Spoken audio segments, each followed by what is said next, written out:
game in AFCON, in the UEFA, even in South America. Remember, the Nigerian game was cancelled because of what happened with them in Libya. So that game wasn't played yesterday. It's supposed to happen by 8 p.m. yesterday, but it didn't happen. It was postponed to further notice.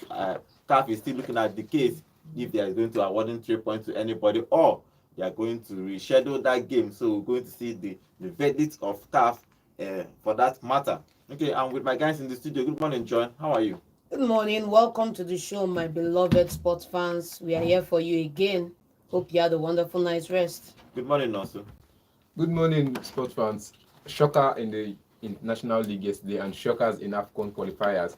I hope you enjoyed the whole football game that happened last night, and welcome to the show. Okay, before we move on to this 2K matter, let's stay with Africa because the qualification happened yesterday. So I'm going to give you the results of the games that happened yesterday. As Nonso just said, you have shockers. Sudan winning Ghana 2-0. Nobody could see that coming. Sudan winning that game comfortably by 2 goals. Not even our prophet John. I called it here yesterday. Not even our prophet John. I called it here yesterday. So, okay, let me give you other results before we talk about that game.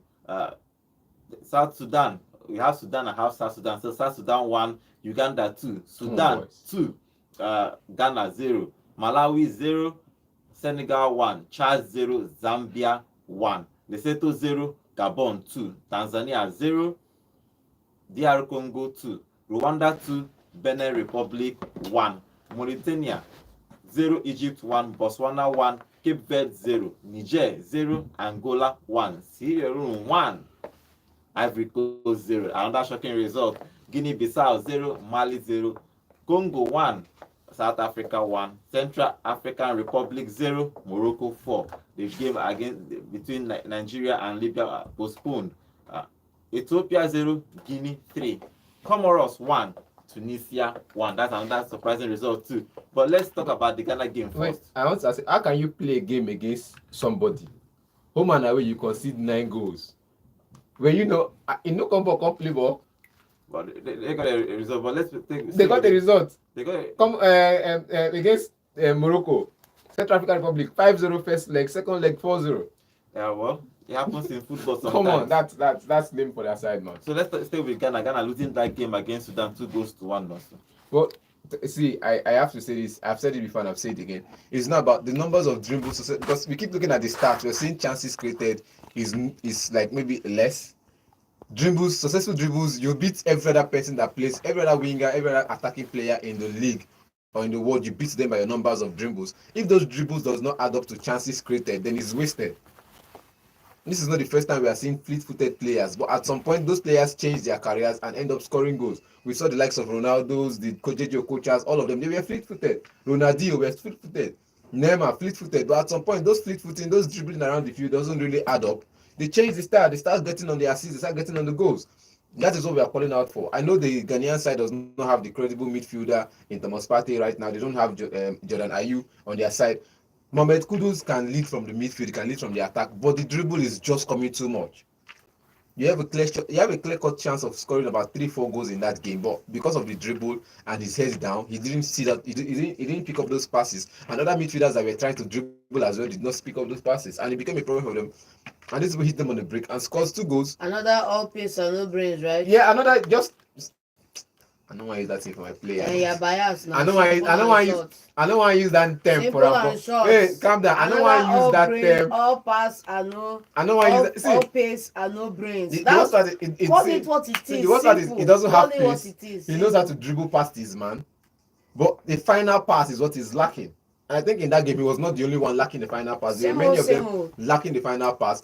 Let's say all the team was all pace, all ball control, and no footballing brain. And I think Sudan hit them on the break, got the 2 goals, and sealed the win. It was a good game for Ghana, but the result just didn't come up. John, how do you see that game? Ghana has not been performing, especially in this particular international break. They have not gotten the results they are looking for. And it's sad because Ghana is one of the big countries in Africa. Yeah, sometimes you play games to win points, and sometimes you play games to learn. And they played yesterday to learn, and they've gotten a lesson, and they need to go back and go. You are learning against Sudan? Yes. Yes. When you fail to plan, you plan to fail, and that's what you do. And then if you fail and you don't take any lessons out of your loss, then you continue the cycle of losses, and that's the way I feel about this one yesterday. I think I switched my call when everybody was seemed to be backing the Ghana setup, and I said Sudan win or draw. And then it came out to be, for me, I am happy not because Ghana lost. I'm happy because one of the underdogs got the 3 points yesterday. And for an African side, Yeah, or an let's say you want to talk. African, You're happy Ghana excuse me, lost. for an African, You're happy Ghana for an lost. African continent, it's nice to see some of the big boys lose, because sometimes what we have as the big boys are just people who have name and dread in their name, and not really enough work being done behind the scenes to come out and put up a display. So you can hide behind the Thomas Partey not being around, you can hide behind a couple of key players not being around, but then it also exposes the depth in the side, that this team do not have enough talent, do not have, let me say, enough work as a unit cohesively to be able to present a decent match yesterday. If you look across Europe, we'll get there, but if you look across Europe, you can see several teams struggling to make the same move in the game yesterday. And there needs to be something done from the coaching staff to get these boys working together and functioning together as a unit. Okay, that game, Ghana losing that game 2-0. It was a surprising result for everybody. But another surprise result yesterday is Sierra Leone winning against the defending champions, Ivory Coast, 1-0. Even though Ivory Coast was playing away, but you shouldn't be losing this kind of games. Obviously, you shouldn't be losing this type of games, but then when it happens, everybody is happy because an underdog story. Nobody hates an underdog story. Everybody loves an underdog story. Looking at the Cote d'Ivoire team, there's a lot of work that may need to be done, but I don't think the issue was tactical. I think the issue was the mentality with which they approach the game, and that's what it is. Sometimes the split seconds, the split differences between a winner and a loser sometimes is who is more attentive and who is more focused, who is more active, who came here to win, not just who came here to find a draw. Who came in here to with the most hunger for the game. And at the end of the day, sometimes those teams get rewarded. Sometimes the big guys get an upper hand from a lucky decision or a lucky goal, and then they walk away with the win, knowing that they didn't deserve the win. Okay, and also if you look at that game, the defending champions losing against Sierra Leone, but do you think that they did enough in that game, or do you think that they need to work more hard because they have to defend that particular trophy next day in Morocco? See, the thing is, we said it during the run of plays in the AFCON, the last edition. We saw them create chances, we saw them sit back, break on the break, and didn't score goals. This is not a fluke. They played the last time in the AFCON. They didn't score goals until the knockout stages where they sat up and started scoring 9-minute goals. And I think it was the same late goals that helped them win against Nigeria. Late goals. You can't keep depending on late goals. You can't keep depending on, you start the game in the first whistle. I think that was what happened to them. They didn't start the game in the first whistle. I think they were trying to control the tempo of the game, and those people Sierra kind of got the result, and that was the end of it for them. Because one thing with football is, if I get the result first, I control the rest of the game. Simple. If I can score, I am a small side, I am an underdog. If I can score the first goal, what I need to do is sit up, close shop, and hit you on the break. And now you coming out to play your full attacking football, you'll be open at the back. Yeah. Because you are chasing the game, you are looking for something, now, and you are less composed at the back. Now, with that happening, you have to play reserve football, which means you have to keep more of the ball, try to create chances, try to create your goal, score your goal, and still continue with the ball. But when you go into the final third, you see too many players occupying the final third that it doesn't open up the space to get the goals.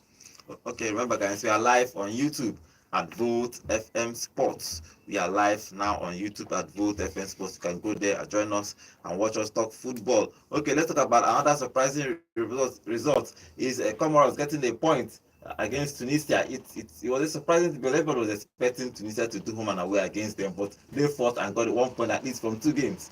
It's a good one for me in the sense that we are having in football right now small teams waking up to the reality that these big teams are not untouchable. I like that when it happens in football, especially in Africa. Yes. Well, see, the thing is, we're always talking about teams going underground to build. If you notice the past 4 years, you've seen Comoros coming. I think Madagascar and Lesotho, they've always come in, done their work, get in the qualifiers, played football. I think they're trying to export more talents now because they know that's where the money is. So I think they're about chasing the bag and making appearances in big games. Because if you can't make appearance in the AFCONs, you can't make appearance in the World Cup, how do people know you as a football nation? So they want to start making appearances so they can export more of the talent and perhaps generate more revenue from the sports. It's a beautiful game. Everybody loves a beautiful game. Everybody loves another underdog story, but it still tells a different story for them because they are coming into the light like, okay, fine, we're a new nation into this game. We want to show that we need to be here, we deserve to be here, and that's what they're doing right now. And I think a good game against Tunisia played their hearts out, kept on their pace, and got the result they needed. Okay, they got that game. 1 goal, 1-1. They ended 1-1. Another game that happened is South Africa and Congo playing at a 1-1 draw. Good game for Congo. Yeah, game, it was a good game. It was a good game for Congo. South Africans have struggled in recent days. I think they've gotten their wins, but they've also struggled as well. So it was a good game for Congo because they know the weak points and it's their home turf. So they know the weak points of South Africans. They know how far they can go, and they went to all lengths. John, Senegal winning obviously 1 goal to nil. Senegal are the team country that I love because they have built for so many years and they have been consistent. And in past, I think past 4 or 5 AFCON, either finals, semi-finals, or they have been there, but they are winning that game at Malawi, even though it's a 1 goal win, but it's something. But Malawi tried. They tried to. Malawi is not really a football like that. But they are Football building. giants. Yeah, giants. They are building. But Senegal getting that win. Good result for Senegal. Yeah, good result for them in the sense that a win is a win and you can't question a win. Okay, so good result for them. But we will still need to ask more from the Senegalese side because this is a team that you should be winning 3-0. This is a match that you shouldn't be struggling to win. And for me to see a 1-goal win, I celebrate the win, but we need more from them. Okay, now so let's move on to the Morocco game. That is the highest score line for yesterday. Central African Republic losing 4-0. You said that they lost that game, big score line home and away, but you can't blame the Central African Republic. What do you Central. As expected. Central. I know say they go lose, but at least you don't lose 5-0 when you go this single play. You don't lose 5-0. Normally, you suppose don't do like, oh, if I come these people home, or if they come my home, I go sit down, play 17 players in the back. You get that was just the main thing. They could have sat deep, defended, hit on the break. You can't come out and match them. You know they are better than you. You can't come out and match them blow for blow. And I think that was what they were trying to do yesterday, and it hurt them bad because you already considered 5 goals in the previous fixture. So you coming out this period to match them blow for blow, hit them leg for leg. I think they were playing man marking. You're trying to play man marking against the Moroccan side. Even a zonal marking, I don't understand. Even if you play a zonal marking, you also concede goals. Now you're playing a man marking against someone who's faster than you, stronger than you, more experienced than you are. How do you explain that to someone who doesn't understand football at all? Because what we do is, if you're playing against someone who's faster than you, what you do is you shadow mark. You wait for him in an angle that you set a trap for him. What Virgil van Dijk does? He sets a trap for you with the other players. So when you beat the trap, he's there to stop you. But for the Central African Republic, there was no zonal marking, there was no shadow marking, it was just man marking, every man to his man, and every time you go against your man, you lose your area duels, you lose your ground duels, you lose your tackles, you try to intercept his pass, and the pass is skipping past you. It was a problem for me. I could see the game and I was like, I know it's 11 against 11, you guys are good players, but at some point you just need to reserve and know where to cut off spaces and not come out. And I can't be playing against. It's just like telling some team in Enugu now, people that play in near primary school, or people that play behind closed doors in the street of Abani Road, to come out and play against Enugu Rangers in this cathedral. They will get themselves knocked up. So you need to play a way that you defend well. You know some of these players are better than the Enugu Rangers players, but because of the experience those players have, that's why they are opportune to be in that stage. So you defend well in a way that you don't open up spaces for those players to exploit. And I think that was what Central African Republic got wrong. They opened up spaces for Morocco to exploit, and they got 4 goals. They got the bashing.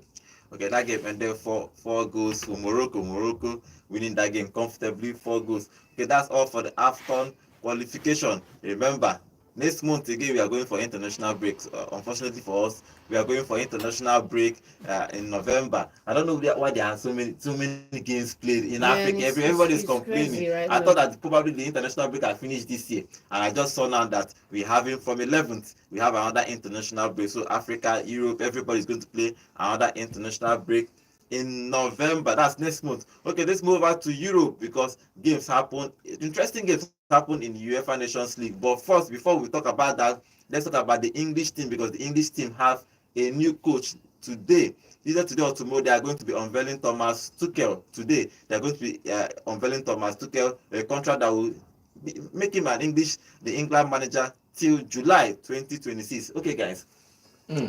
So Lee is still on the job. Lee is still on the job. You don't see one run. But pressure too much. Tuchel said that he wants to take over from January for a personal reason. So an English FA granted him that he can take over. So Lee has to take over the November games for England before Tuchel takes over. But Tuchel becoming an English manager, he is young. Everybody expects him to go back to club football, but he has decided to coach the English team till 2020. Yeah, that's after the World Cup. What do you make of that move? Yeah, he has more time to rest. He has more time to think. He has more time to scout. You get just like this man now for what's it called for Trust me, Tuchel is not coming anywhere to scout at all. No, not like more time. You understand? Like more time to scout. It's not. He's going to be going to stadiums one after the other, just like Jurgen Klopp. Jurgen Klopp now is like a scout. Put it that way. He's like a scout. Though he's managing 2 football clubs, managing global affairs for the Red Bull team, but he's like a scout. You have to scout talent for them. You have to know how to handle football matters around. So that's what Tuchel is coming into. Why are you scouting for English national? Just see who is doing well and put them there. Simple and short. Because I don't know why you are saying scouting. For example, you can't scout a 17-year-old and bring him to the English national team because he's doing well in League One.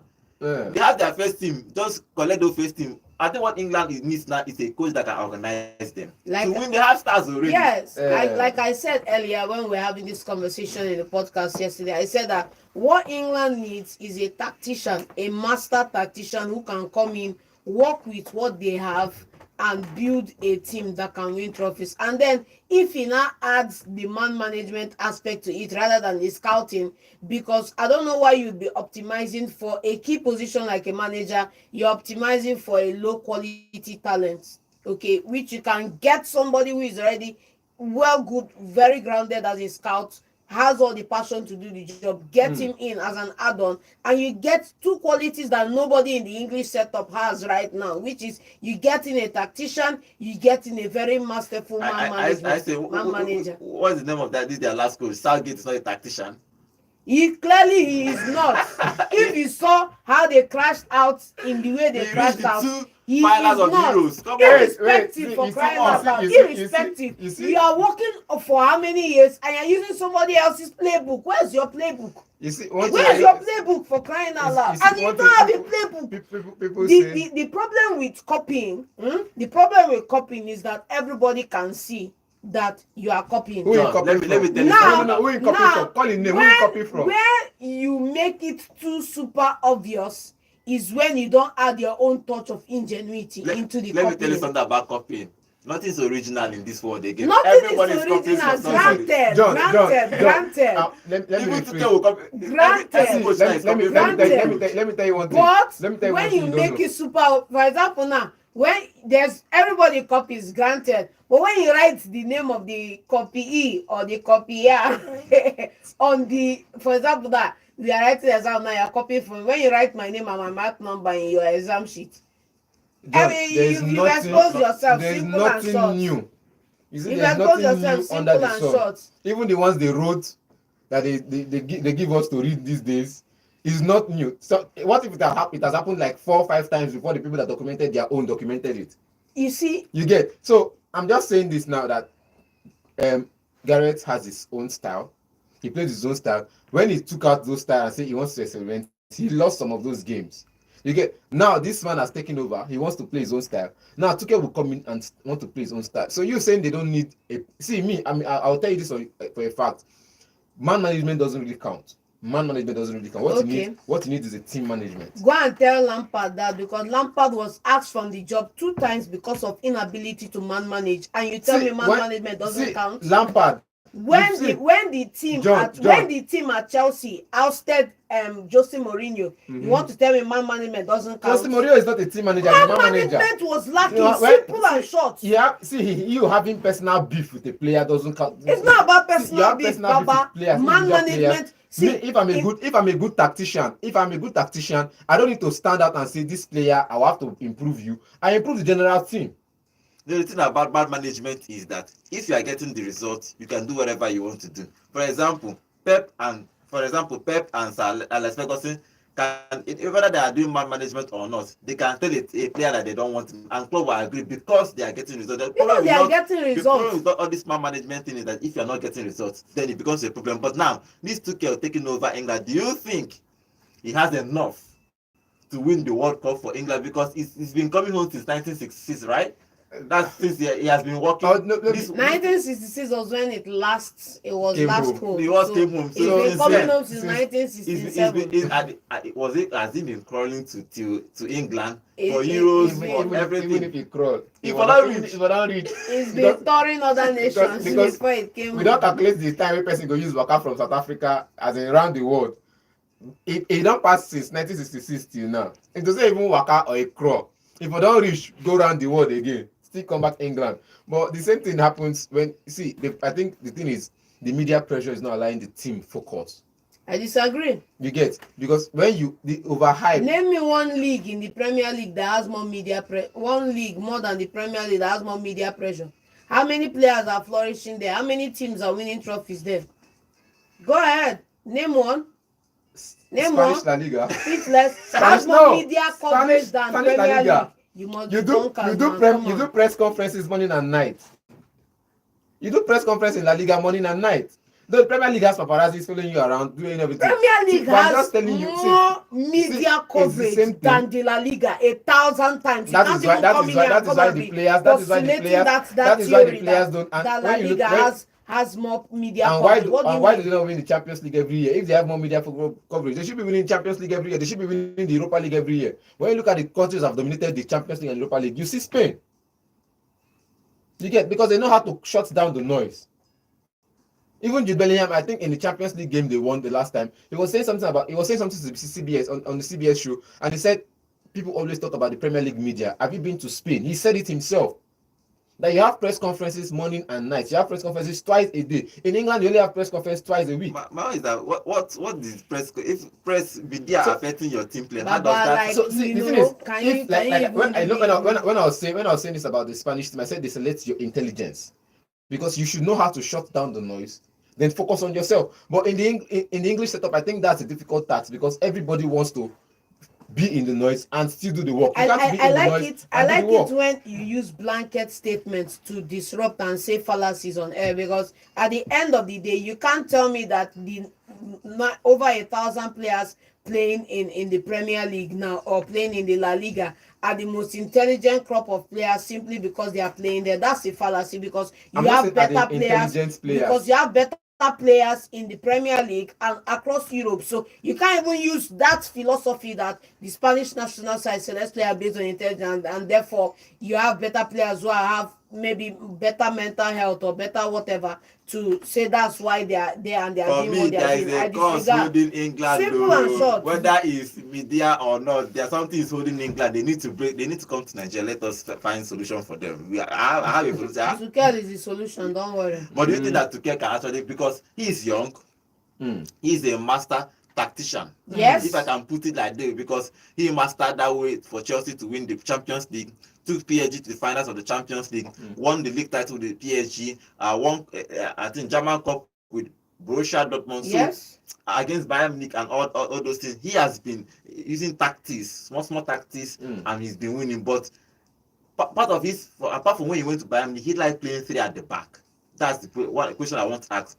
His major formation is he plays three at the back, apart from when he went to Bayern Munich, when he played four, because that's the structure of Bayern Munich. Yes. But he won the Champions League with Chelsea playing three at the back, almost took PSG to Champions League final to win it. But do you think that he's going to be changing three at the back for England, or will he stay with 4-4-3-4? What do you think that he's going to be doing? For me, whether he plays 3 or 4 is inconsequential, if you ask me, because the most important thing you are getting him into is to bring it home.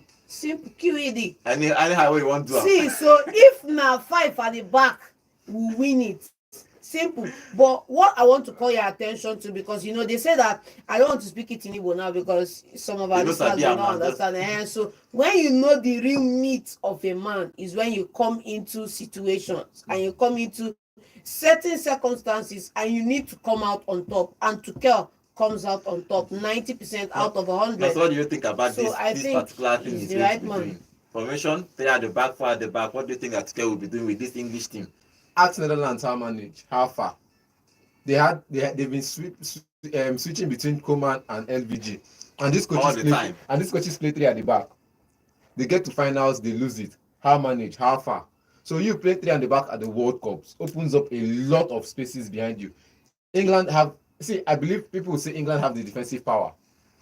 Who is going to complete the 3 man at the back? You have John Stones, who else? McGinn and who else? Complete 3 man at the back. I know they have you. So you want to play John Stones, McGinn, and Harry Maguire or Trey Mings. You open up the spaces because one of these players will be forced to move forward.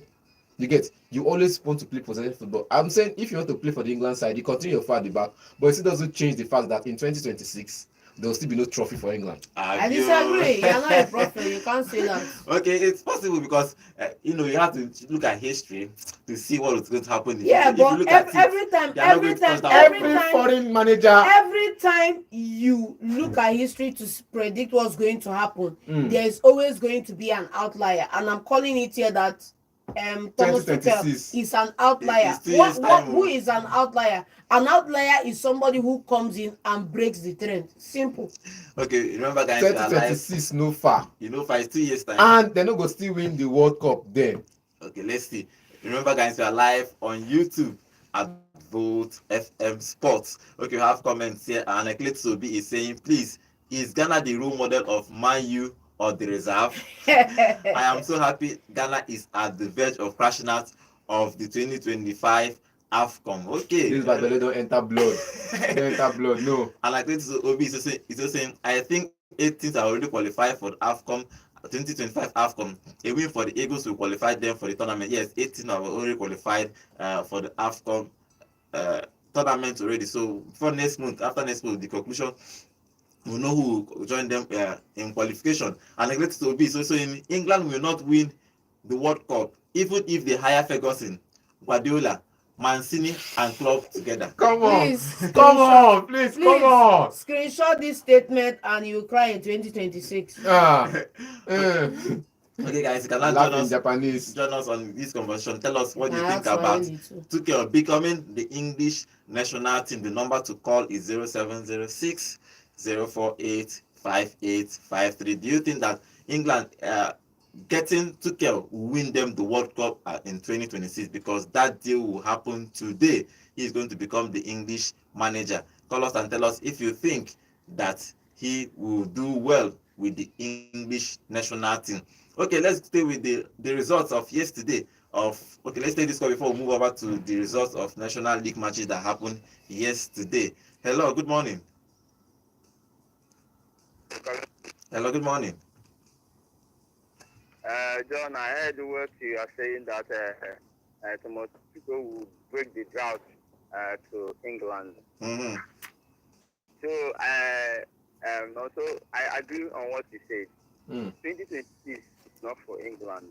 Understand? Mm-hmm. They need to fix out what is wrong with exactly the same thing happening to Manchester United until they get what they are looking for. You guys should stop linking Manchester United and England. Okay. My next is Okay, Chinonso, thank you. Thank you for that.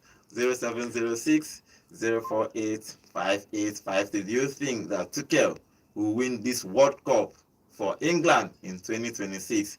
He is going to become the English manager, the England manager today. Let's hear your thoughts. I'll get your thoughts about that. Hello, good morning.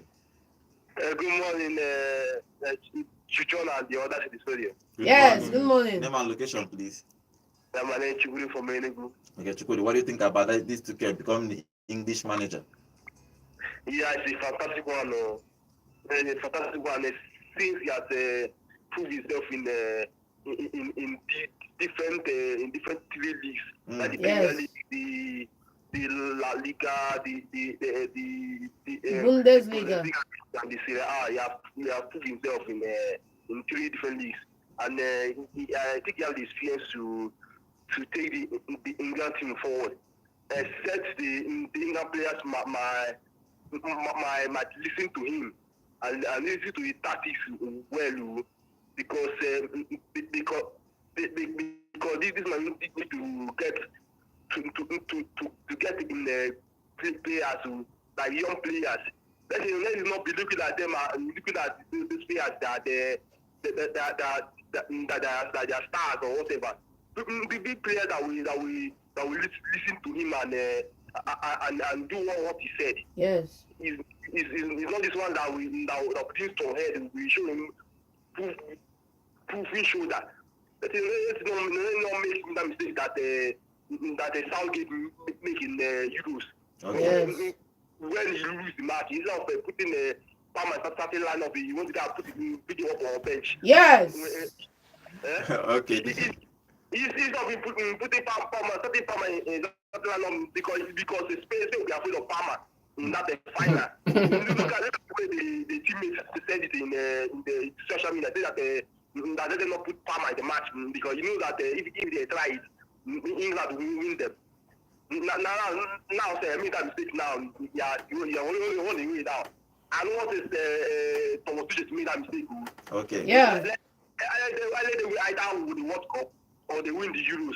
Thank you very much, guys. All right, thank you very much. Okay, the deal is to see after the World Cup. Let's see what how the performance at the World Cup will determine if he's going to be continuing as England manager, or probably wants to drop it and continue club football. You know, club football is fun because you do train every year, but if you look at country football, you come once or maybe once after 3 months, you come, you rest, you get tired, This Tuchel's move, there is a principle in business, they call it, don't let somebody disappoint you twice. Manchester United came for this man in the summer. At the end of the day, they said, "You're not our spec." Now they are looking for him again. Baba said, "No, you can't do that to me twice," and opted for the England job. Okay, Simple. the results for the National League that happened yesterday. interesting results. Spain winning Serbia 3-0. Poland and Croatia played out a 3-3 draw. It was an interesting game. Switzerland 2, Denmark 2. Scotland and Portugal played out a 0-0 draw. A boring game, but that game ended 0-0. Okay, let's talk about the Portugal first, because Ronaldo played the 90 minutes and Portugal couldn't. Actually, truthfully, that Scotland actually defended for 90 minutes. They not defended, but they played well. By the way, it wasn't a boring game because I saw that game. It wasn't really a boring game, but they really played well. Scotland played well, and probably they shut down Portugal. It was a surprising thing. But I think that probably Ronaldo would score, but Ronaldo couldn't score. I saw the overhead kick. I saw the chance. He's trying to score this overhead kick for the past 2 or 3 years. 3 years now. Been trying. I saw the one he hit the woodwork. I saw like 3 or 4 chances that went begging. And I asked myself, are you actually trying to defend and someone is getting on the air in front of you like this while you're still standing there not doing anything? The reaction from, I think, was it Scotty, was just very lame, because I saw different players come into the opposition half of the Scottish team and didn't score the goals. If they had buried their chances, I think it should have been 17-1 by now. Yeah, because they kept on coming. They kept on coming. The total shot was 14, but on target was just 3. They kept on coming, and I think whenever Scotland has the ball, they didn't really go into the opposition half. They were trying to hit on the break. They were trying to hit on the break, and they got a couple of those chances. They didn't really go into the position half with the ball on their feet. It was all long balls and chasing.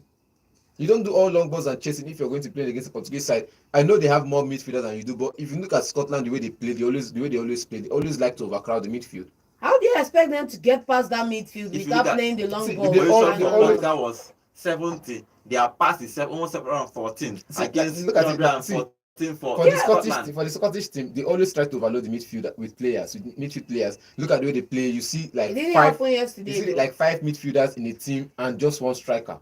But in that 5 midfielders, all of them were trying to defend, sending a long ball, and them were packing the balls. I also say it's hard when you play 6 midfielders, 3 defenders, 6 midfielders, and 1 striker, and yet you can't come out to midfield and play against a team playing just 3 midfielders. You can't compare the both squad. If you look at the both squad, you cannot compare. Their gap is too much. If sometimes I like coaches that you have sense. If you come out to play, they will trash you and they will still criticize you. If you defend, you better defend and collect 1 point, because if you look at generally, Scotland have not been playing well in qualifications. In most times, they are not playing. Even in these past Euros, they didn't play well. So I think every result they are fighting for, they need it. Yeah, every even point when they win, they nick the win. It's not as if they win comfortably. Hello, good morning. Hello, good morning. Can you hear me? Yes, good morning. Can you hear me? Yes, I can hear you. Good morning. Name and location, please. It's Bishop from Tanzania. Okay, Bishop, what do you think about this Tuchel matter? 2 things I have to say. Okay. 2 things, Tuchel and Nigeria. Okay. I listened to what the senators discussed about it. Even House of Reps, they also demanded that the ambassador should be summoned. And the senator decided that Libya should apologize to Nigeria. I want a decisive decision to be making. And they also, we are trying to avoid future occurrence. Yes. You know that. Yes. So they have been doing this thing on a club level. Now they want to bring it to national team. Please, I'm going to say this in Igbo. Your job on our women. If you lay this line like this, it will become a norm. Then I want to lift it from club side to national team. This is what we are trying to avoid. And I also love what CAF did a bit. Not awarding 3 points to Libya. It's also a good move for them. Because they shouldn't do that, considering what happened and also the support Super Eagles are getting. They went there actually to play the game. Not like on their own, they decided not to play. So you see their reasons and why they didn't play. So you see that it's not worthy to award the 3 points to Libya, saying that Super Eagles disobeyed. Because some of the callers echo the statement. And also, their captain, still Sekong, also talked about it. They're also going to face the consequence. So, but if CAF should make a good decision, that would be a nice one. I love what they did. Okay. I'm also waiting for them also to make a decision, and punishment should also go to Libya. They shouldn't go scot-free. If they allow them go free on this, it will be still happening. Other countries will try it. Understand? A fine and also a punishment will matter to them. Finish when they're playing their home matches way, firing them and making them to apologize. So that will learn. Then let me come to Tuchel. I'm just I pity Tuchel. To be honest, you stress up. I pity him. Not because he may not do well, but people that we first before the FA is Jamie Carragher and Co. English press and media. See Jamie Carragher, and Co. They will start Tuchel before the English just can't write it somewhere. He will face the backlash, the banter, and everything. One, he's not an English. We know how they always come hard on non-English players and coaches. Yes. You will pity them. I just pity them. The one always gets hard jobs. I don't know, for this England, I'll be surprised if they allow him to perform. The Prince of England, oh my God, we are coming to coach the national team when you are not English as a super. Oh God, I pity Tuchel. I just pity him. And in their team, they have 3 good players. I wonder how he's going to control Jude and Co. So if that one is okay, for the press, Jamie Carragher and Co. Oh my God. I just wish him good luck. Okay. And I also pity him. So I don't think he will survive. Right. I doubt. Let's see that. Thank you very much. Let's see. Even the Englishman who did the job, safe. They're not pity the They're not Englishman. pity him. Yes, no. They're not pity him. They will kill him. Okay, let's move back to the Spain game. Spain against Serbia. Spain win that game 3 goals to 0. The only good thing about Spain is that when they beat you comfortably. They had 30 shots in total in one game. 30 shots. 10 of them was on target. 30. Their position was 67, almost 70. They had 634 passes. This Spain team are good. Come on. Probably they might even win this World Cup, apart from this Euro, because they are a good side. Do you know having a 30 shot in one game? 30. It's phenomenal if you ask me. So, Gerard, what do you think? Do you think that this Spain can go on to win this particular league and probably win the World Cup? Okay. Win the league, yes. Win the World Cup, we shall see. So what do you think of this game? This game against Serbia? Do you think that because Serbia is a small team, a small country, or Spain is really, really good country? Both. Serbian has always done well. I think they have good strikers. They have age. It's just that they have an age. Mitrovic is their striker. They have an age team. As I'm saying, they have a very old team. Mitrovic now plays, I think, far away with Saudi Arabia. and one of the best strikers in the Premier League once upon a time now plays in Saudi. Even in the championship too. And he's not. Like I said, I said the same thing about the Croatian team in the Euros, and I'm saying the same thing about Serbian team now. The age bracket is just too much. You have too many old players and not less number of young players in the side. It becomes a problem. You need to have a balance between the side. And in the Serbian team and the Croatian side, they don't have it yet, and that's why they continue to face bashing from any other team that is around the top 10 in Europe. But do you think that Spain is too good? Like I said, it's both the poor mixture in the Serbian side and the quality of players the Spanish team Let's has. not take anything away from Spain. They are a phenomenal side. Irrespective, I don't think there's a poor mixture from Serbian side. See, you know, when you sweep your own domot, you set up everything right to be able to have a productive day. And whoever doesn't come out in the right frame of mind, it's not your fault. You boss them and you go your way. When you are ready, you come out with the right frame of mind and you can compete. So don't come and tell me that it's because Serbia are not. Come on, man. Okay, that game ended 3 goals to Spain. Spain are a phenomenal side.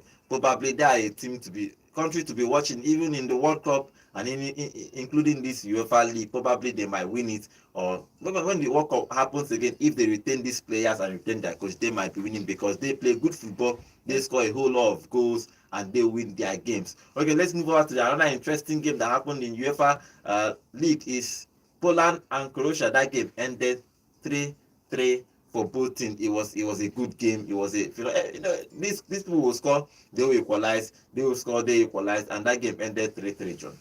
Yeah, it was a balanced game. It was a balanced game. Poland had 14 shots. Croatia had 15 shots. 6 shots on target, 8 shots on target. It was nothing 50, less than what we expected. Of course, we were expecting a draw. We weren't expecting a blowout draw, but nonetheless, we're happy the result came the way it did. If you look at both sides, I said that both sides have attacking threats, attacking prowess. Maybe Poland more than Croatia in the sense that if you saw them from what we saw in the Euros, most of their goals were coming from the midfield. And if you look at the Polish side, they have players all around that can hurt you. And that's what we're expecting. And it just goes to validate that, it was a good game, no doubt. I'm sure the neutrals who saw the game would have had a good time. But we need to see this move or this shift for Poland to become a superpower in Europe. You need to be able to close out your defense from conceding goals. There's just no two ways about it. You can't win games when you let in as much goals as you score. So for all the firepower of Lewandowski and other strikers in the side, the back needs to be fixed, and we are not seeing that done right. When at the back they can't score the goals, because we saw the likes of Zelensky coming in to score the goals. We saw the likes of the other guy coming in to score goals, and the front line were not scoring goals. Yeah, but all the 3 goals came in from that's midfield. The thing, because both teams scored from the midfield. Both teams scored from the midfield, and I understand what you're saying about the Poland side, the Polish side. Now let's talk about the Croatian side a bit.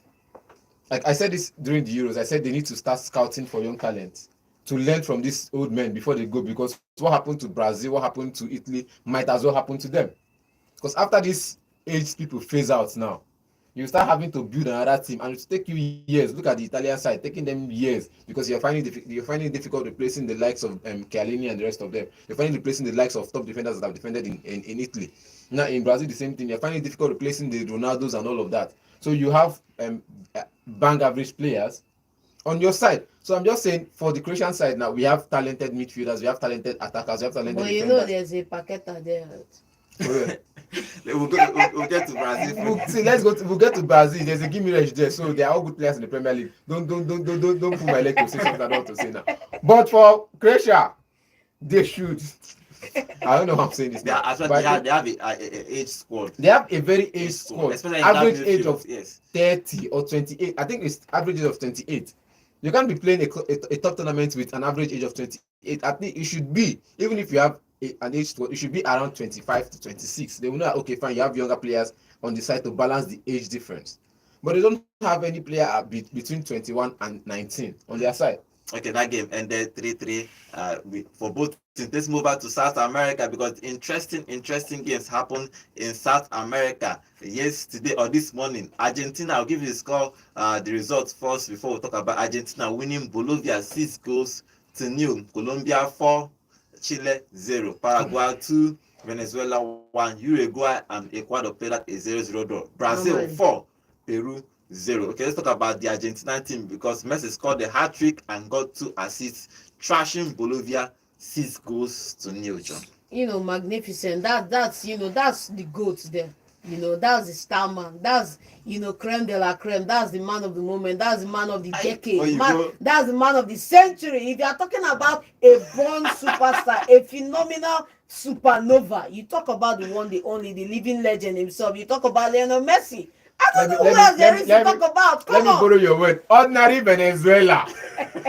Ordinary Venezuela. You don't Bolivia is Bolivia. Sorry. Ordinary Bolivia. Ordinary Bolivia, Venezuela. You don't they sing like rapper now. You don't they make rhymes from nursery rhymes. You don't they de la crème, le carême, that one. You know they pay me. Simple and short. Now ordinary because if teams like this get draw, you go to para. Now, ordinarily, these teams don't get bashing from Argentina. Were you not the one here celebrating Morocco's bashing of Central African Republic? I wasn't celebrating it. You were celebrating it. I say 5-0. Make them wake up. No, it's not I talk for this show. Make them wake up. Now, Bolivia wake up for their last game when they play China 0-0 against, 1-1 against Argentina. When they defend for waterlogged pitch. Bless another water, not even help them for that match. You get? Now, this one, they could have at least played. See, I'm just saying it's a good game, good result. Simple and you can't take away from the star man, irrespective of who else scores. Stop calling Messi. Hey, calm down. Lautaro Martinez score. Give me Alvarez. You are an Alvarez score goal. These are good players. These are backup. These are wonderful players in the game. It's not about backup or anything. If these players know the Messi not go play forever. Baba. You need to look at, like I said, you need to look out for the next gen. You get the next gen now. You don't show small, but it's still difficult. It goes still hard because after this match now, I need him come out. What's going to happen? Bottom line, celebrate me. Simple. After the World Cup, before Messi is going to leave, is after the World Cup. But that game ended 6-0. Messi scoring a hat trick and having 2 assists. Having 2 assists in that game. It was a phenomenal game. Okay, let's talk about the other game. Brazil winning a game 4-0. It was a good win for Brazil, and your guys played too. Your guys were Van Pereira played and scored a goal when he was introduced in the second half. Luis Hendrick, good player. Savio is not playing for Brazil every straight game. Up as it should be. Luis Hendrick, good player, scores goals, comes in at the sub, scores goals. Paqueta not really is good enough. Gimenez good enough, but there are players that you look out for to come in and get a result. Like Savio the Savior. Who is Savio? Savio the Savior. I'm talking about Enrique. If now they pronounce it different, they people call Hendrick. Make they know to fight me. Enrique. So you want to go there? Andres Pereira. You want to go there? Andres Pereira, good player. You get. See the agency for your back. We know you. No worry. Come in. See, you want to go there now because now you call Savio. Now you call Savio the Savior. Savio the Savior had just 1 assist. 4 chances created, dribbles. Yes, fantastic game for the young man. The same number of dribbles. The same number of dribbles. I think the same number of dribbles for what's it called? For Mo in the Ghana shirt. Number of dribbles 6 so far. For Savio, I don't call him Savio now. Like say. Confirm normally. Savio the Savior. It's catching on. 6. Why are you comparing 6 dribbles? I'm not comparing them. I'm just saying it depends on the team you have and who buries the chances. Then you know that your numbers can add up. He had dribbles. He scored.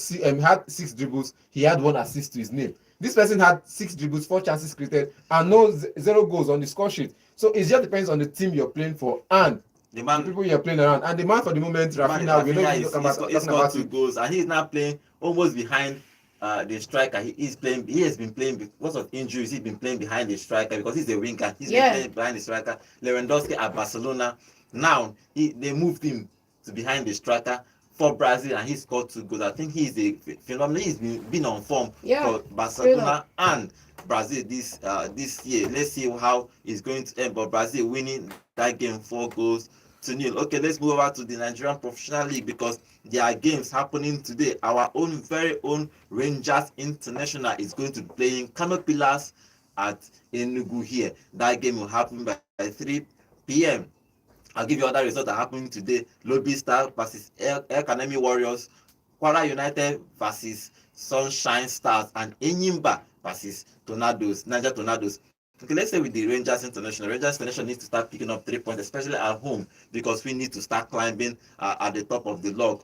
They're losing that last game at the weekend, but I keep asking, why do you even play when there are international games that we still play club football? But let's leave that. Do you think that Enugu here and also that we will get all, because we are playing at home? Our fans are behind us. I hope, please, they make it no rain today. I beg, make it no rain. We need to crowd that place and cheer, because if it's probably rain, we might stop the fans from coming. But that game against Kano Pillars, they are not a small club in Nigeria, Kano Pillars. Do you think that Rangers in Lechuku will do enough for them to get the 3 points today? Kano Pillars has fallen off for like 2 seasons now. They're trying to rebuild. You get so, and them trying to rebuild, they've gotten about 3-4 coaches. I think last summer they sacked their other coach and brought in another coach, and they've been trying to build a side that could compete for the title again. They're trying to build a side that could compete for the top 4 again, but they're not getting results so far. You get this season, I think they've had 2 draws or 3 draws and 1 loss so far. So their results are not adding up. Now the only thing they have in their side now is to come into big games and they won 3 and lost 2. Do you understand? Now the next thing to want to do now is to come into big games and show up. You get? So I think for Enugu Rangers, they would have to. They have to win in this game. Kano Pillars have lost out of 5 games. They have lost 3 games. Like I said, they've had losses. They've lost 3 games. 3 games. So far, that game. That's what I said. And I said they need to be coming into games. They want to come into games now with the expectation of getting the results, so they could be in the fight for top 4 again. But Enugu Rangers, on the other hand, they are defending champions. They shouldn't be playing like defending champions and defending the league. They should be playing like people who have not won the league before. You get? Don't play like, we just won the league last year. Everybody's going to put it easy on us. No, nobody's putting it easy on you. Everybody's coming for the same title you're with. So the next thing is, go for the title like you're not with it. You want to get it. Because everybody is challenging for that same title. So if you keep playing one match here, you win one, you draw one, the next one you lose, then you come again, you do the same circle over again. It becomes a problem. You can't catch up with who is topping the table at the moment. John, what do you think about today's game? You know, for me, I just want to make 2 thoughts on this match. Number one is, forget about the dread in the name of Kano Pillars, because that dread is just there to mess with your mind. So, see them as another regular Premier League team, another regular MPFL team. Forget about what they've done in the past. Forget about who they are in the past. Forget about all the law about the team and play 11 against 11.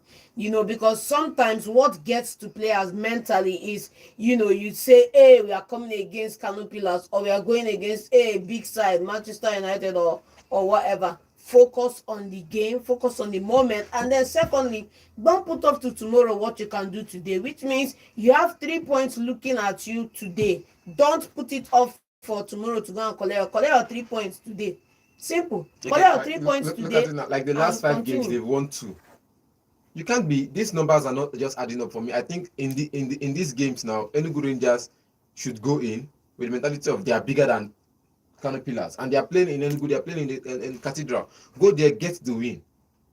You get? We saw reports from Ogubote of Sunshine Stars saying they want to go to all the way north. All the way to Kwara State to get a result. Now, if a coach could come out and say they are going on an away match to get a result, it means they are going there to win, because a result is not really a draw. Now, if Ogubote can say something like that, Fidelis should also be saying something similar, like we want to get the win, we want to be on the score sheet.